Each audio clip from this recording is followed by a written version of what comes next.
Hello, everyone. Just waiting for a moment for attendees to join the call.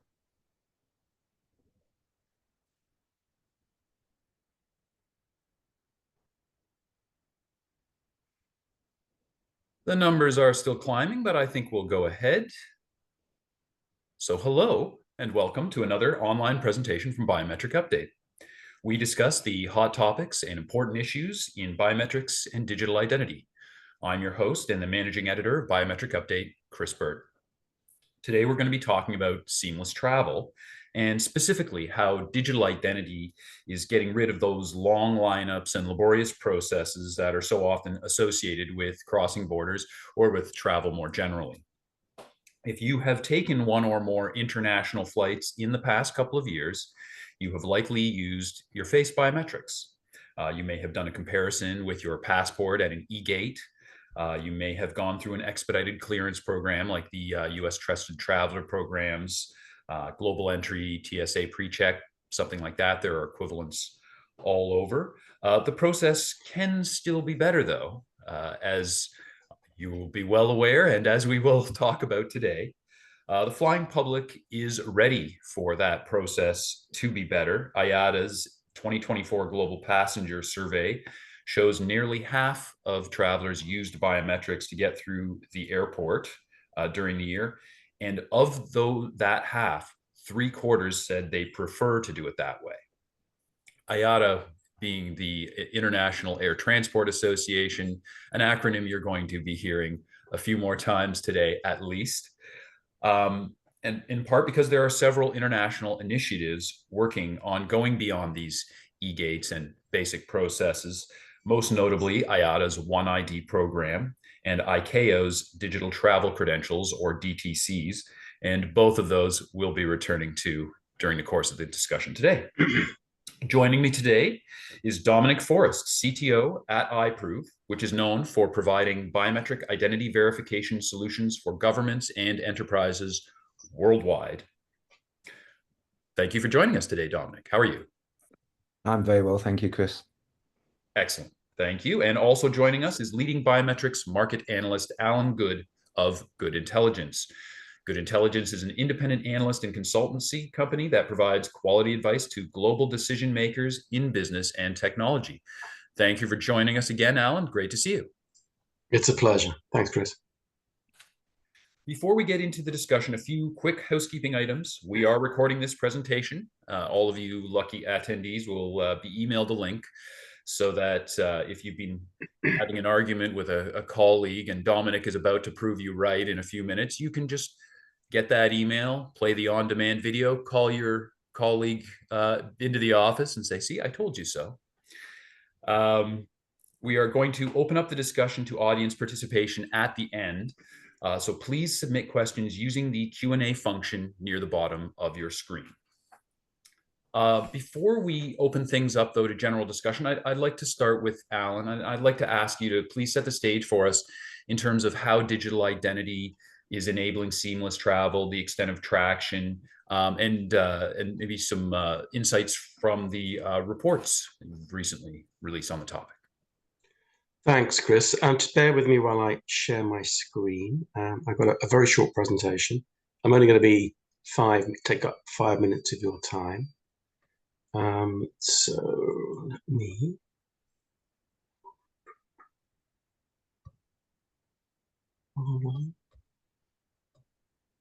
Zoom has got this weird habit of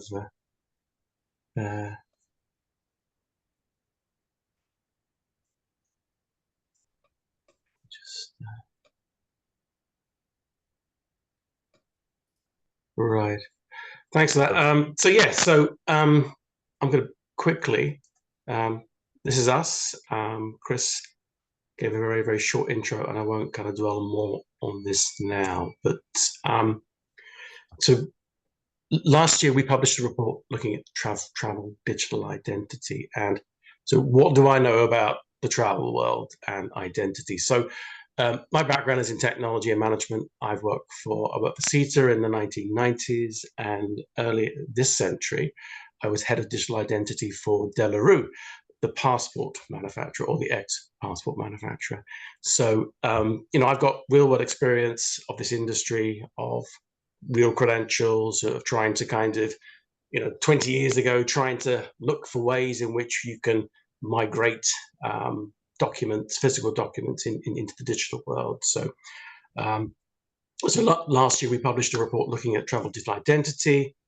And just to kind of set the scene for you, really, so imagine an industry where you can book tickets, store them securely, and then walk from the entrance to your destination seamlessly and securely without having to show tickets and identity documents. Then when you arrive at your destination, collect a hire car, and then walk into your hotel room without lengthy queues and having to present driver's licenses or passports. So this industry is the travel industry, and this scenario is available now, not a vision for tomorrow. So what we define as biometric-enabled seamless travel, or BEST, is being used today by millions of people around the world. And in a recently published report from us investigating the market for travel digital identity, we forecast that by 2029, over 1.27 billion travelers will be benefiting from digital identity. And this is issued by both governments and commercial organizations, including airlines, train operators, and sea travel operators. So we covered all those three travel scenarios. Air travel is by far the most advanced and with the greatest adoption, because this is where we see the pain. This is where we see the friction, as Chris was alluding to in his opening kind of presentation, his speech. So, and this is also happening in an industry with some of the strictest security requirements on the planet. If travel can meet the needs of convenience and security, then other industries can surely learn and benefit from this example. So biometrics is a real enabler, a key enabler for digital travel identity, and is an important area for the report's coverage. From remote selfie-based identity verification on your smartphone to self-bag drop and boarding your plane, train, or cruise ship, biometrics is enabling the seamless travel experience.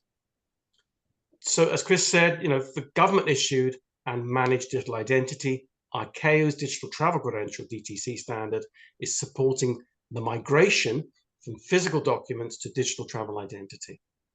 There are promising signs for DTC with several pilots and actual live deployments for DTC Type 1 around the world, proving and testing the technology. For DTC Type 1, for those that you're not aware of it, which is bound to the MRTD, the DTC is generated by the user on their smartphone or from a self-service kiosk by reading the chip on the passport. Travelers still need the physical document to pass through border control. The goal is to have DTCs that can be used on their own. So in the same way that digital payments can be used on smartphones without the physical card. ICAO has devised a roadmap for this to happen with DTC Type 2, electronic machine readable travel document, PC bound, leading to DTC Type 3, which is issued without the need for the physical variant, the MRTD. This means that the DTC is entirely contained within a separate component and is not directly linked to the ERMTD. According to many travel experts that we spoke to as part of this research, we're probably 5 to 10 years away from DTC Type 3. And if you've got any opinion on that, then please share what your thoughts on that kind of migration curve. Thank you. Of the 1.27 billion travelers will be benefiting from travel digital identity by 2029, 625 million will be air travelers using digital identities issued by commercial organizations, predominantly airlines.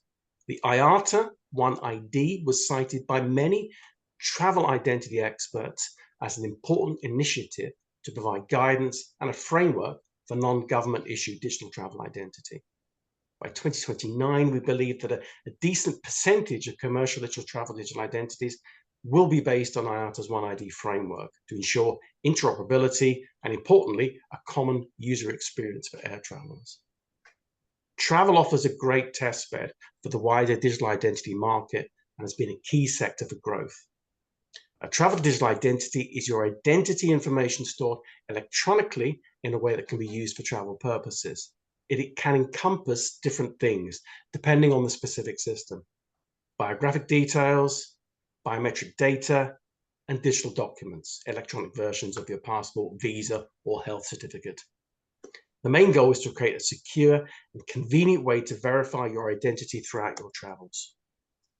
Travel is offering a blueprint in how to digitize identity and provide realizable benefits that can be replicated by other sectors.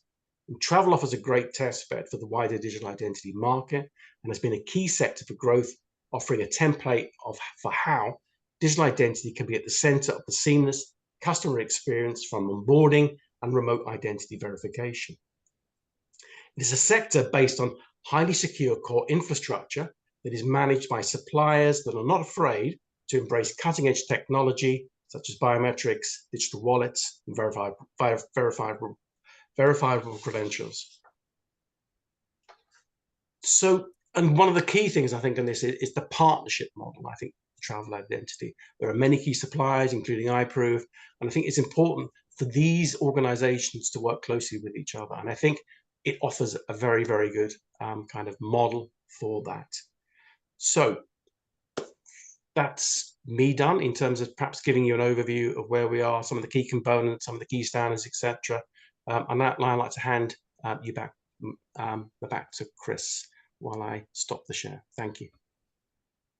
Perfect. Thank you very much, Alan. That gives us an idea of the scale that we're at, the scope, the common element here, which so many of us have already experienced, and a little bit of a look into the future as well. So now, Dominic, I'd like to bring you in to help explain a little bit more about the role that technology plays in enabling these experiences.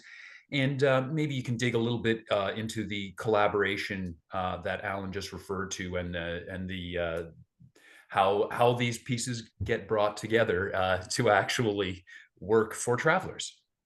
Yeah, absolutely, Chris. I'd be delighted to do that. And whenever I hear an expert like Alan talk about this area, it reminds me of a couple of things. Firstly, it reminds me just how complicated it is, the amount of acronyms, the amount of standards involved, the amount of interworking that is required to make this seamless for the traveller is completely, it's an amazing amount. Just reflect on this for a second. If we look at some of these amazing numbers of travellers, the United States has something like 250 million international air travellers, just international air travellers per year. That's 250 million a year. And, if I'm flying into the United States from UK, I might have to prove my identity to the airline before I get. I might need to show my ticket and prove my identity again, basically to be allowed through security to get into airside.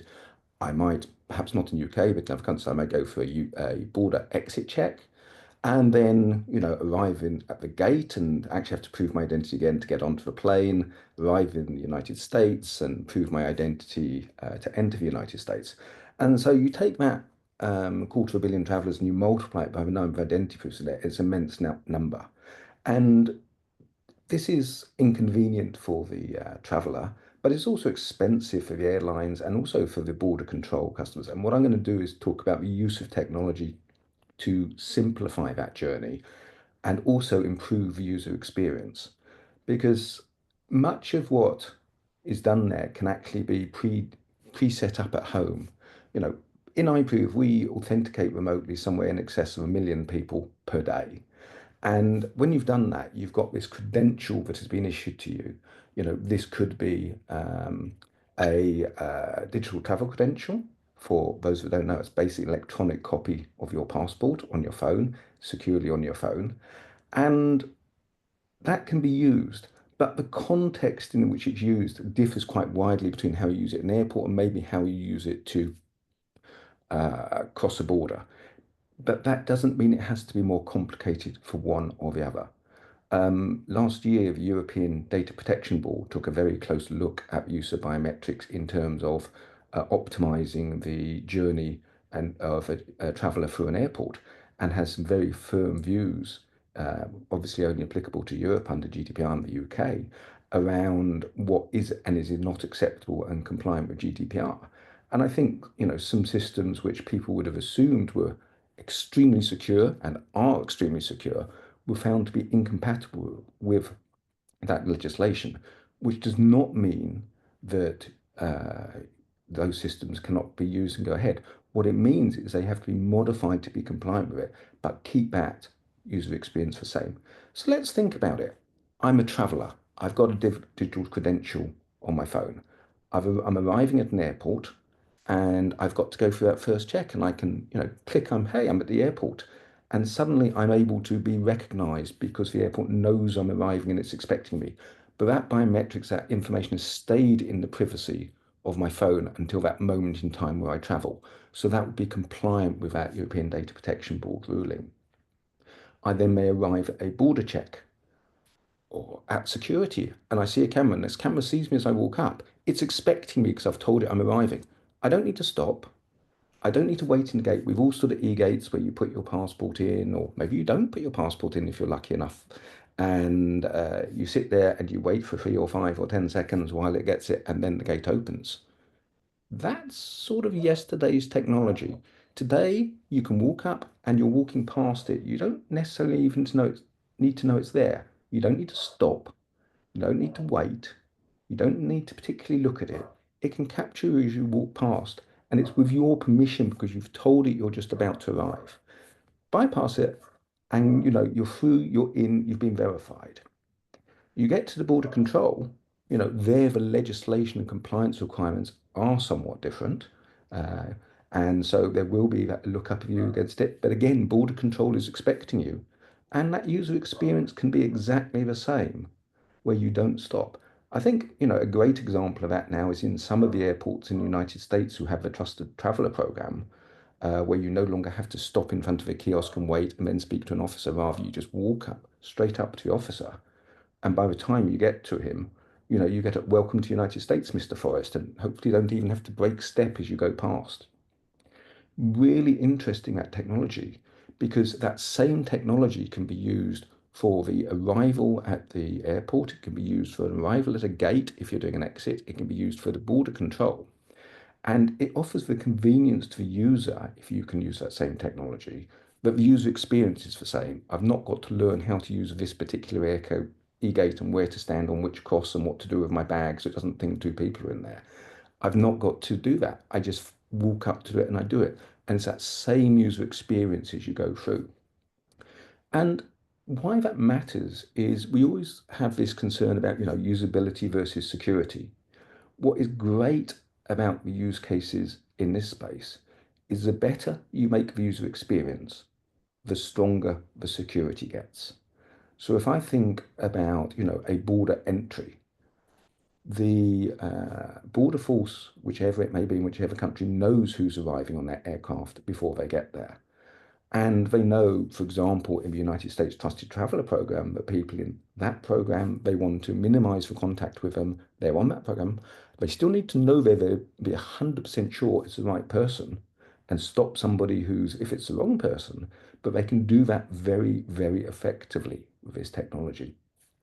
If you've suddenly got that border officer doing 20 people a minute or even 30 people a minute on that program, rather than maybe one a minute or, one every 90 seconds, you multiply that by the number of people arriving internationally into the United States. The amount of time that is freed up allows those officers to focus on the small percentage of people they really, really want to spend more time by and actually increase the security there. And just follow that through. I've arrived at the airport, I've got into the airside, so up through security, I've done my border exit. I may have also used my biometric to get access to an airline lounge if I'm lucky enough to have that access. I've arrived in the country I'm going to, and I've used the biometric again to get through there. By the time you've saved that, you can actually save a phenomenal amount of time.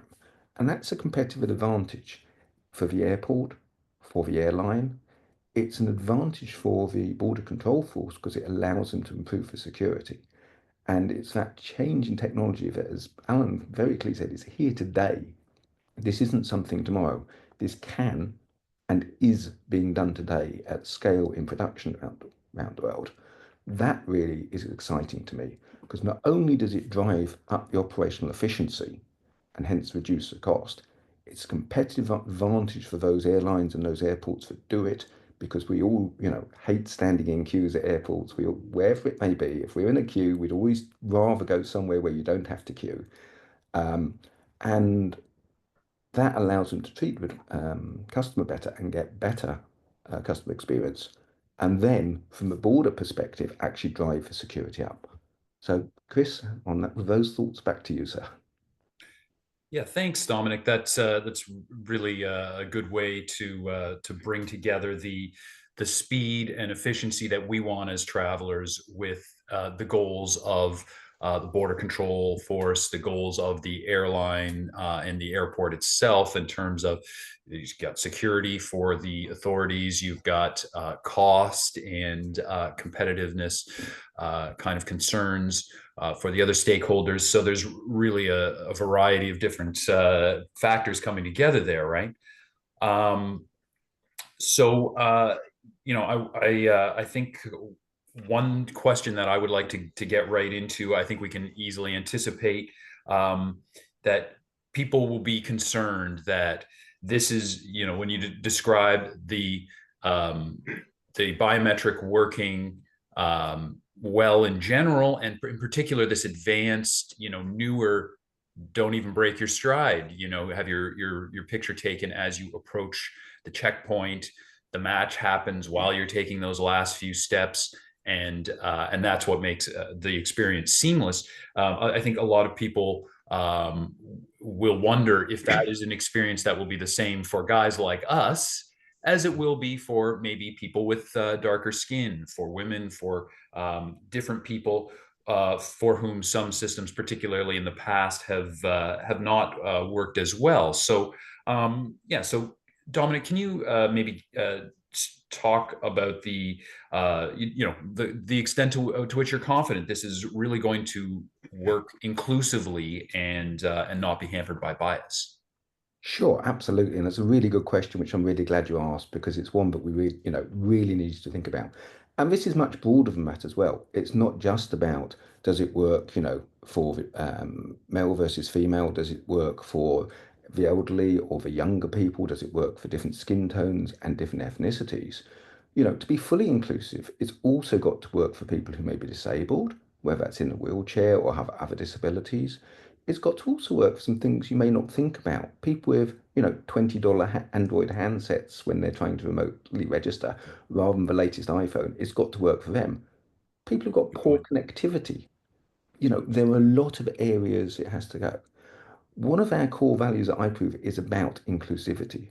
And one of the things we do is what we call an equality of outcome report we publish on a very regular basis, which looks across all these areas and basically ensures that the iProof platforms offer equal inclusivity irrespective of the characteristics of the user. If I look at face matching in particular, because this is where a lot of this conversation comes from, there were academic papers quite a number of years ago now, which, asserted quite correctly that face matching systems were biased at that time. With the change in technology, after face matching moved into the world of deep learning, after Facebook published the original paper in this space, there's been the ability for people to train systems in a way where that is no longer true. And perhaps the best recognized and, in my opinion, the best source of data for the performance of face matching in the world is the ongoing tests carried out by NIST in the United States. And it's very interesting actually because they do compare bias against it. And I haven't looked at the latest, but last time I looked at a couple of test reports back, um, out of the top 10 matches, I think 7 out of 10 worked worst for middle-aged Caucasian men such as myself. And the differences though are really, really beginning to come to the stage where it is infinitesimal among the best face matchers out there. In terms of the other side of this, you've got to have anything that's being done remotely. You've got to have a very strong capture process there that has all the controls in to minimize that bias and make sure the quality of outcome is the same for all. You've absolutely got to make sure this works across all device types. So, it's easy to make things work on the latest iPhone or the latest Android devices.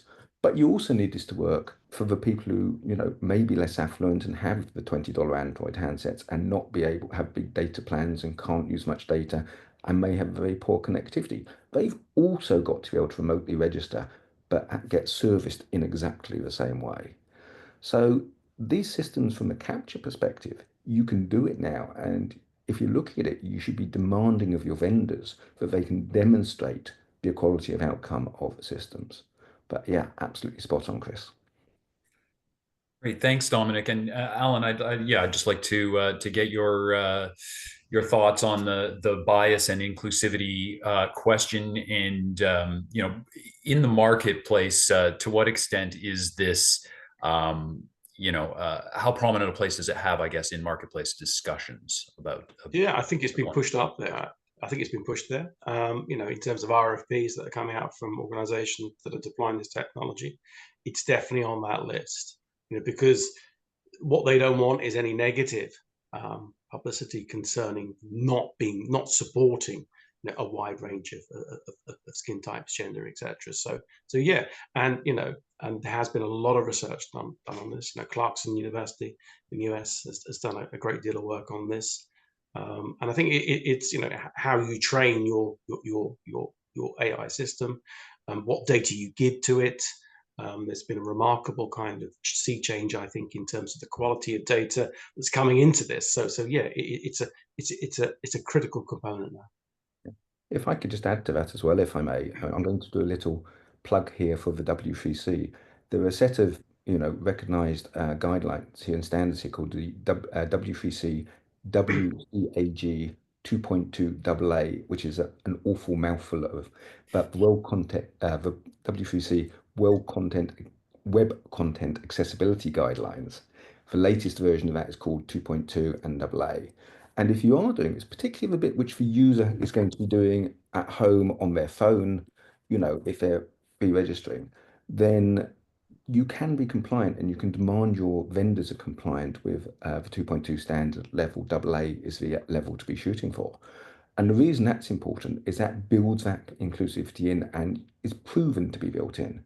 And very, very specifically, that really tackles a number of areas, but it tackles particularly people with eyesight problems who may find it difficult to make use of devices, may have to use screen readers or other technology to help them along the journey.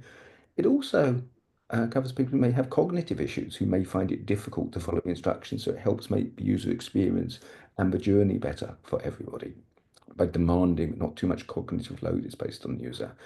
And in the airport, when you arrive there, it's easier to do this because the interfaces are completely under your control. But actually, those interfaces which you're exposing the user to at home on their own smartphone, on their own tablets, this is again something to be looking for in all of these solutions to make sure that that inclusivity is there. It's a great point, Dominic, and I think for a lot of us, we think of standardization, we think of ISO technical standards, for instance, even W3C. We're thinking about verifiable credentials, maybe, which have already come up, but that the WCAG, the accessibility guidelines, that's a really important standard to be keeping in mind as well. So yeah, great point for attendees to be keeping in mind as they start to look at what they can deploy. Another concern that we see along with the readiness for adoption, right, is that when we have holdouts, one of the main reasons or motivations behind their hesitancy is a privacy concern, right? Yeah, I'll come back to you, Dominic, first on this one. What do we tell people about how these kind of systems impact their privacy? Yeah, I mean, again, I'm going to split this into two halves, if I may. If I'm flying to a foreign country of which I'm not a citizen, then I have to accept that government has a right to know who I am and have access to my data, not only when I arrive, but probably before I arrive. And I always have the choice of not traveling if I'm not comfortable with that. So, the border government part, that's one decision I have as an individual to make.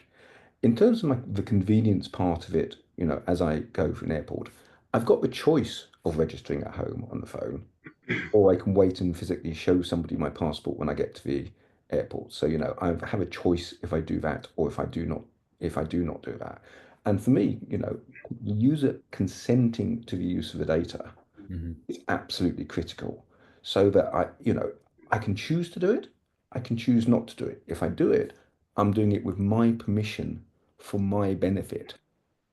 If I've got the choice, and I speak personally, of putting my data onto my phone, where it's still entirely in my control, it gets briefly uploaded to an airport kiosk just before I get there and deleted just after I've gone past. And that allows me to stroll past the kiosk rather than have to stand in the queue with my passport and wait to be seen in the passport. Then personally, I choose to do so. I choose to do that. But I think it's really important that people are aware of what's being done and what's happening Mhm. to their data, and they're consenting to the use for their benefit. If I can choose to get a better journey through that airport, or I can choose not to. But the privacy of that data, a DTC, let's be clear, that is staying on my phone. That's what the DTC is. It's staying there encrypted on my phone under my control, and I can choose to delete it. You know, as I say, for a border crossing, it's a slightly different conversation because quite rightly, countries want to know who is entering and exiting their borders, and that's something I consent to by choosing to travel there. Yeah, that's a really good point, and that separation between kind of border security and then the convenience of getting through an air terminal quickly. And also, from an operator's point of view, they will be aware of local regulation regarding their data protection, and obviously have to be compliant with them. Otherwise, there will be consequences. So that separation between the halves in terms of national security, border control, and then flying with a particular airline and going through a particular airport is a very important one. Yeah. Mm. And did the consent and user control portion, this is specifically what the European Data Protection Board was addressing in its feedback on these systems, right? And my understanding is that that was essentially a judgment about the architecture and how the architecture of these systems is most privacy preserving, right? Is that kind of a fair way to characterize that? Yeah, it's an opinion, I think, rather than a Okay. judgment, technically, but Right. it's an Okay. opinion. Good And point. what they've done in there is given examples of what is not acceptable and an example of what is acceptable. That doesn't mean that is the only answer which is acceptable, but they have asserted, for example, that to speed the flow through an airport, that the airport or the airline holding a central database of users by that purpose is not acceptable. They've asserted that if the users are holding on their handset and they are uploaded when they get to the gate to do a match locally, that is acceptable. They haven't answered, for example, if they're uploaded 5, 10, 15 seconds before as a person's walking, is that acceptable? I have opinions that it probably is, but there's an answer here, and there's some answers which are clearly not acceptable, which have been shared. And what it does mean, though, and this is really important, if I come back to the efficiency side of this, because the Mhm. efficiency and usability is what drives the security by freeing time up, there is nothing to stop that same credential being used in different ways with exactly the same user experience. So I may be arriving at the airport and uploading my credential just before I get to the gate to go for security, or just before I get to the gate to board the aircraft. And whether that just is 1 meter or 5 meters, one way or the other. What I may be actually uploading it a day before or a week before to the government of the country who I'm traveling to because they have a right to know that. But from a user experience perspective and an operational perspective, there's nothing to stop the devices in the airport and the technology in the airport that's allowing the user to approach security, if you're allowing the user to board the aircraft, enter an airport lounge, cross the border, all being identical to each other and just working in a slightly different mode about how and when it gets the data. And that's great from an operational perspective because, firstly, the user gets used to it. And we all know the first time you do something new, it might take a little bit longer, but you very quickly become accustomed to these. So just on that one journey through the airport, the user becomes accustomed to it and it becomes very, very efficient. And for repeat travelers, it will be absolutely second nature. And from a logistical perspective, it's everything down to having to worry about less spares and one system to look after rather than having to do five different things. And that's great because you get all the benefits of the privacy preservation. You get all that optimization of the flow through the airport, which to me as a traveler means less queues, faster through the airport, and that's great. And from the borders perspective, you get an increase in the level of security. Because do not forget that these matching systems these days are so much better than a human being at matching a person against data. And there's plenty of empirical data, academic data and studies to prove that. We kid ourselves sometimes, I think, as human beings, we're good at recognizing individuals, and we are for people we know, but we're actually surprisingly bad at matching an individual against a photo for a person we've never seen before. So driving that security up while making the customer happy and driving costs down is really a virtuous circle. Yeah, and on that kind of privacy and that kind of consent and sharing, where it gets interesting, and that's one of the kind of the themes, more future themes from the report by report, was the sharing of that information, that data, identity data, once you get to your destination. So we're talking sharing it with a hire car company or with a hotel, or because obviously there are some governments that still require you to for you to give that passport when you get to the hotel. So how do you kind of create that trust model to share that data that has been collected before you leave, so to improve to work through talking end-to-end seamless travel, then putting that into when I get to my destination as well. And I think that's a very, very interesting area, and I think an area that we'll see a lot of integration, a lot of activity in the next couple of years. I think this is very exciting in the space of the W3C verifiable credentials in this Yeah, space, absolutely. because the ability for me to prove to a hotel that I am a citizen, for example, of the United Kingdom, and that I do have legal permission to be in the country I've arrived at, where the hotel is based, without me having to give them their passport, which they almost ubiquitously seem to photocopy and always concerns me. Never them having to see my passport, but instead they get the cryptographic signed proof signed by their government that I'm in the country legitimately, and signed by the British government that I'm a British citizen, and suddenly they've got that absolutely rock solid proof that they need to be compliant with the local legislation.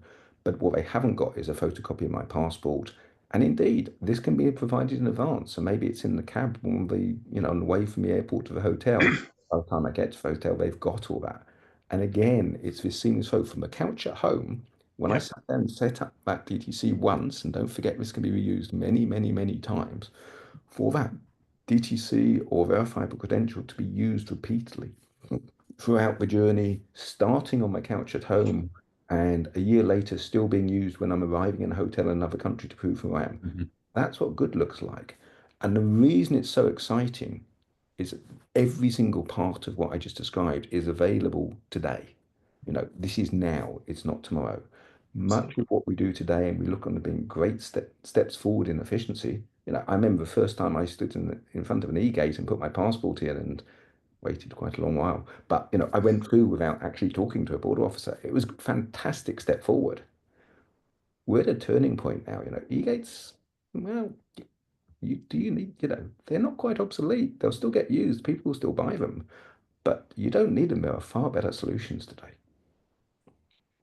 Very interesting. I mean, that's really where the focus of our discussion sits, right? Is that transition from a technology that's still relatively new that we're all, now for the most part familiar with, to this new way of doing things that, as you say, can be so broadly applied. So I actually.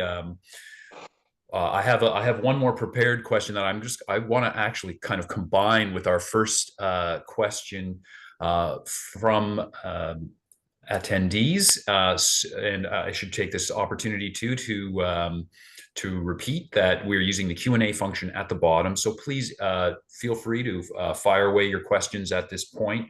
And we've got a question about how we see governments' requirements like ETA, ETSA, EES, ETIAS impacted by this kind of technology. And Dominic, I know you you have some insight into what's going on with EES, and we've just been talking about the broadness of applicability. So, what about these technologies and the considerations for land borders? If we're going to talk about EES, we might as well fold those two things together. So land borders, and then also these government requirements. I guess basically a two-part question. Yeah, absolutely. So let's start with saying, a lot of what we've just talked about is beginning to be used today in schemes, whether it's ETA, EES in the UK and Europe, whether it's as a visitor arriving in Singapore and into Singapore and having to do a checkpoint, or at one of the other Asian countries. This is very common these days. And this can use exactly this same technology in a very reusable format. Whether it's based upon, exactly which technology it's based upon, whether this is a verifiable credential, whether this is a DTC on my phone, in some ways, in my mind, is not the important question. Because if I actually capture my passport once on my phone in an application and it saves it both as a DTC and as a W3C verifiable credential, and I can then use it for whatever journeys we want, then that's what good looks like for me. I've gone through the slightly laborious bit of taking a photo of my passport and uploading it, which takes, it's not going to take long. You can do it in 20 or 30 seconds, but, you do that once and having it there to use it. And then when I need to apply, for example, for an ETA to come into UK, the two things you've got to do is you want to verify that credential, but you may also want to verify the right person is making use of that credential. So, I was unfortunate enough to have some devices stolen on a trip before Christmas. And, if somebody's got access to a device and they've got access to my credentials, I don't want them to make use of it. But the beauty of it is that you can make use of that and remotely, back on the user's couch when you're doing it, you can look at the security threat model, and if it's low, you can just get them to present the credential remotely. If it's high, you can rebind the user to the credential so to get them to do a facial verification against the credential. Because if you've got a copy of your passport on your phone, there's a copy of a cryptographically signed copy of your face, and use strong liveness for iProve, and suddenly the right person is doing it. So these processes, again, they become more secure using exactly the same technology. And that same credential can be used to issue these. The land border crossing one is an interesting one because it has many of the same challenges, in fact, all of the same challenges, but it has many new challenges as well. So, if you're crossing a land border in a car and there's four people in the car, you can absolutely get them to do a KYC remotely. And then when they get to the border, what you want is to find a solution where you can capture them in the car rather than have to get out. And this is an area that's been worked on for a number of years now, but I think we're getting to the stage we're going to start to see some operational systems actually doing this. And that's very, very exciting timing. This is all coming together at the moment. And not a moment too soon. But yeah, no, I mean, we've been covering over the last couple of years on Biometric Update the essentially a panic, I think it's fair to say, about the potential for requirements for every single person to get out of the car at the land border. This is not going to work. Everybody knows it. So yeah, so I mean, I know that iProof has been involved in efforts to make sure that that is not what is going to have to happen. So yeah, so thank you for that, and we're definitely all looking forward to that. And we've got, so we've been talking about face, and of course, face is the sort of default modality that our passports use, and so therefore the de facto method of matching across borders. But we've got a question about how countries handle cross-border recognition and acceptance with different biometric modalities, and I guess. in some cases, fingerprints could be involved in a border crossing scenario, right? So how does that play in, Dominic? It's an interesting one. And again, the question here is about what is the threat model and what are people trying to achieve by that. So fingerprints at a border crossing, this works. We've all been there at borders, rolling your fingerprints. It takes a few seconds. In my mind, it's something which you want to use where you think it's the right thing to do for the effect you're going, where you've got people arriving en masse and that you're trying to get them through because you know it's good. You want to really use face because they don't have to stop to do that. That gives you optimization of speed, and it's optimization for speed that gives security. By optimizing the majority who you know where they are, for the exception cases where you need to exception them out and maybe do some secondary screening, maybe look at them in more detail, and you really want to check it's the right, check, do additional checks on that person, then you've actually got more officer time and more time to do that and spend more time with those individuals. So again, as well as driving up the security for the majority, for the small percentage of people where you actually need to spend more time and effort with them, you actually have a lot more time to perhaps fingerprint them and do that and drive that without, you know, having more officer time to speak to them while they're doing that. So I think it's complementary. Get the majority of people you trust through quickly and spend more time with the people who you want to spend more time with to secure that border to the level you're comfortable with. But, I will remind, the facial matching is so much better than we have today with a human being doing it. I mean, it's also magnitude better. It's a completely different level of accuracy. That we're driving the convenience plus that security is great. And then having the ability to do that on the move as well is an amazing opportunity, both for the airport operators, the airlines, but also for the border control. Sure. And Alan, I want to ask you at this point, do you think, I mean, first of all, for just general points to add, but also do you see these developments contributing to essentially a move towards face as the universal, as the only modality essentially for border crossing, for at least seamless travel processes? Yeah, I think we've got to, there's the distinction between the ICAO world and the IATA world. That's what we kind of define Right. it. So Okay. I think in the ICAO standards, fingerprint and face are important modalities. They're in the standards. They'll be used. They'll be stored. But obviously, in most e-passport, it's just the face.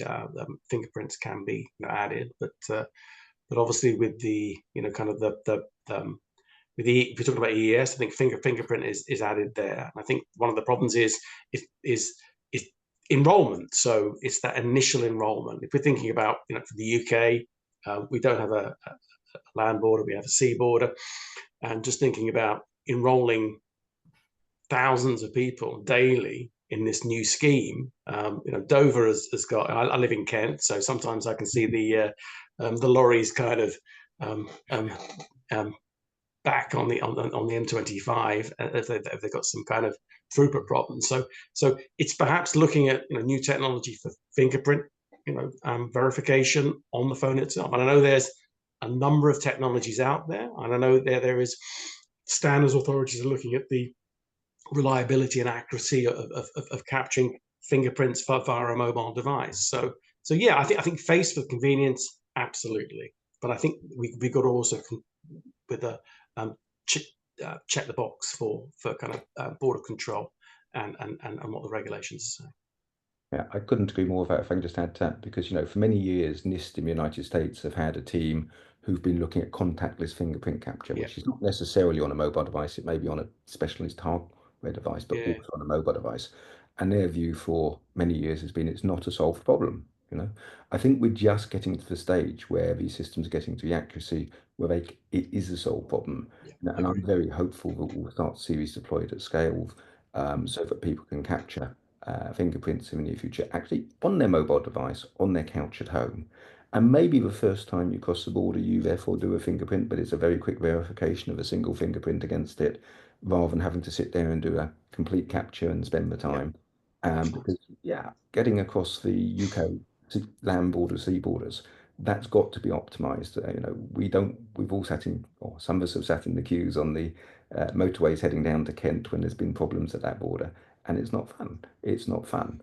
And again, the thing that drives the efficiency will also drive for security. Exactly the same logic is true. If you automate it and make it fast and convenient for the majority, you can spend more time with the people you need to spend time with and increase the security.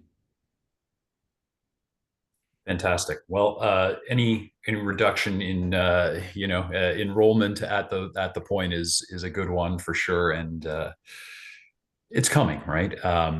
Yeah, and an interesting point too about the contactless enrollment. Definitely a space to watch.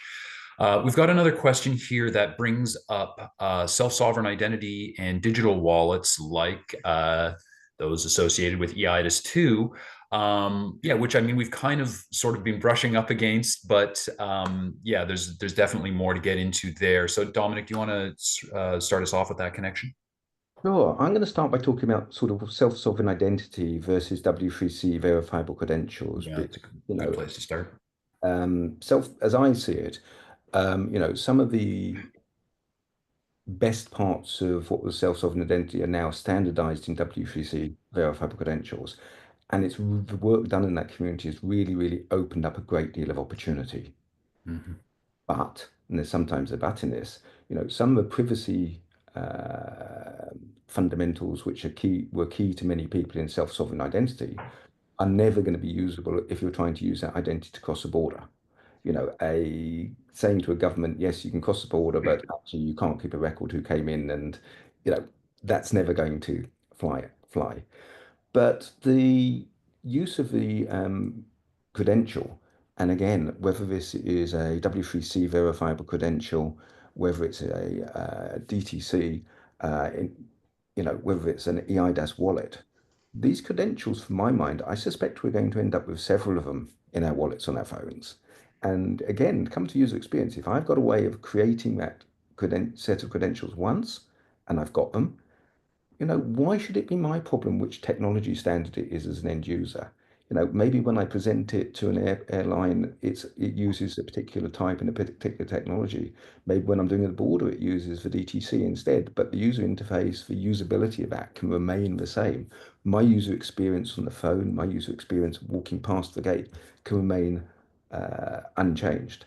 And what EIDAS 2, does is really important in solidizing the standards for what the levels of identity are. So in the same way as the NIST has the various different IALs for identity in the United States, EIDAS 2 very much brings in different levels of identity.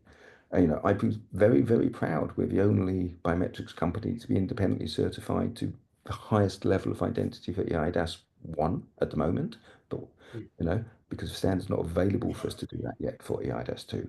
And to have that get that LOA high certification, that means these become interoperational, can be interoperative because people know the levels of rigor that's going on. And to protect that identity, it's not a one-off thing. That has to be protected. So a lot of what these standards are about are protecting the identity over the lifetime of the identity, not just when it's created. So it's very, very important that if I've got this identity on my phone, which is now becoming my life, I'm using it to create bank accounts, I'm using it to access my tax information, to cross borders, to get into airports, and my phone is stolen, and I really want to know that the people can actually bind me back to that identity, and that actually it only gets used and with my name attached with it, it's actually me using it. But that is doable these days, and really, really exciting. I think there are so many things coming together in technology at the moment in space that are all in production and all doable today, not tomorrow.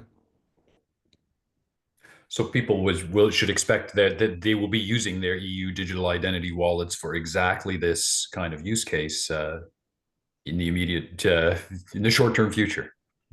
I absolutely hope so. And it's one of the things Europe's been it, very brave in going for this, and it's very leading. And to create these amounts of citizens who've got an interoperable cross-border identity, which they can use, being able to bind that back to the individual. This is an amazing opportunity and a great competitive advantage in my mind for Europe. Yeah, Alan, anything points to add on digital wallets? I know you've done a lot of research in this area. Yeah, I think I concur with what Dom said, really, and I think one of the foundations, one of the kind of key applications for EU digital wallet is travel. So, and that's for within EU member states. So absolutely will happen. My only kind of reservation is the plumbing. Obviously, as someone who's been involved in the world of PKI for many years, I think the case of I've got a little bit of concern whether the plumbing is not just the technology, but also the kind of the trust framework, the legal liability models, etc. is there. So there's a lot of work that needs to be done. But we are seeing this kind of VCs are being used now live for travel purposes, and then bound to biometrics and bound to the DTC. So this is happening, but on a small scale. And I think the case of scaling it, making it interoperable, having the right liability models, etc., I think is very crucial as well. Absolutely, yeah. Good point about the plumbing. If a little, I guess, a grain of salt or a note of a sober note to include. I want to go back to Dominic with our next question, which is specific because it is specific to iProve, and in fact, Smart Check. Will iProve Smart Check be reintroduced to the Eurostar? We were very sorry to see it go. I was also very sorry to see it go as somebody who goes to Amsterdam. So this is a very understandable decision for Eurostar. There's a lot of change going on at the board at the moment on the back of the changes. And they, being frank, what they've done is run an amazingly capable system for a period of time. The customer feedback from Eurostar customers on this has been absolutely outstanding. And it's absolutely proven what amazing good looks like. I'd very much hope to think that, once we get through the changes in the border and get back towards more normal operational mode, this could be brought back at St Pancras. More importantly, what it's done is proven what good can look like. So what I'd like to see is systems like that everywhere, not just at St Pancras. But I take my hats off to Eurostar and the work they've done, and I would be very disappointed to see it missing as well. So thank you for the question. Absolutely. Yeah, I want to also just thank everyone who's been putting questions in the chat. We've got a whole bunch more, so we'll try and race through a few more before we run out of time here. We've got a question about what types of regulatory compliance framework should airports or borders have in place to efficiently curb issues around identity theft. And I want to start off by just saying that when I think of identity theft and what we've covered in Biometric Update, it's relying parties, financial institutions, crypto exchanges, telecoms. I shouldn't even pick on a specific industry. But it seems like it seems to me like it's everyone else other than those stakeholders. Alan, do you think that's a fair way to think of that, or is there more regulatory work to be done on this question? Well, yeah, it's a difficult one to answer, I think, specifically about that question related to, obviously, identity theft is, you have a document, which can be forged, which can be manipulated, I think you're right. When that happens, it's getting stolen out of somebody's wallet, or it's a picture of it that's getting stored somewhere. That's not happening in the same way in this seamless travel scenario, right? Well, you probably have people using fake identities to travel, and that can be a national security issue. So that comes down to whatever security controls airlines have, the airline operators, the border control organizations will have. So which is I would say pretty good, pretty stringent. They're having to manage millions of people daily. And I think they do a particularly good job. And that's why it is. It's a very high security, high assurance area to be operating in. And that's why, adding this convenience and being able to, use my mobile device to, book and upload my documents is fantastic. So yeah, I think it's yeah. I'm not too sure how to specifically answer that question, I must admit. Dominic, do you want to weigh in on that one? On the identity theft one, yeah. Well, speaking of somebody who lost a passport when he was abroad once, this one's quite close to my heart. And I think there's two parts on it. Firstly, I think for when the ability for people to travel with a digital copy of their credential would vastly ease people in the scenario I was in, where I'm abroad, the consulate's closed, the weekend's coming. In fact, Christmas was just coming, and you haven't got a passport. So the ability, that's one side of it, the convenience for the traveller. The second is for a traveller to make use of it. Smart check was mentioned earlier. If somebody who got hold of my passport and they tried to register to make use of smart check, they would have failed because they could not pass the liveness checking and make prove they were the right person holding that document. And that's the same on these schemes. So what you're actually doing here is increasing the security and making identity theft harder. You push it out to the couch and get the person to digitally capture the credential and prove they are the correct owner of it remotely. And it's the right person. It's not a stolen credential. That's based on the assumption, if you're going to trust anything, you have to be able to trust the passport, which you're starting from. If you can't trust that, you've got a bigger problem. But if you've got it, that really helps in this scenario. So the sides of it, from my perspective, it helped the traveller who's been unfortunate enough to have their passport stolen, which may get used for identity theft, and then block the person by using it, by remotely capturing it, and having strong liveness to make sure it really is the right person, not a deep fake of that person that's trying to use it. So sorry, you touched on a good point in terms of the use of DTCs as well, because the emergency passport issuance, it's inconvenient for a traveller to have to go and locate their nearest consulate, and then it's expensive for the embassy consul to actually then to support emergency passport issuance. So there's a couple of added benefits, I think, for the DTC. So there are identity theft, benefits to the implications of identity theft from these more advanced systems. We're past our hour. I just want to touch on get to one more question. We've again, thanks to all of those who submitted questions. We've got a question about interoperability, global interoperability.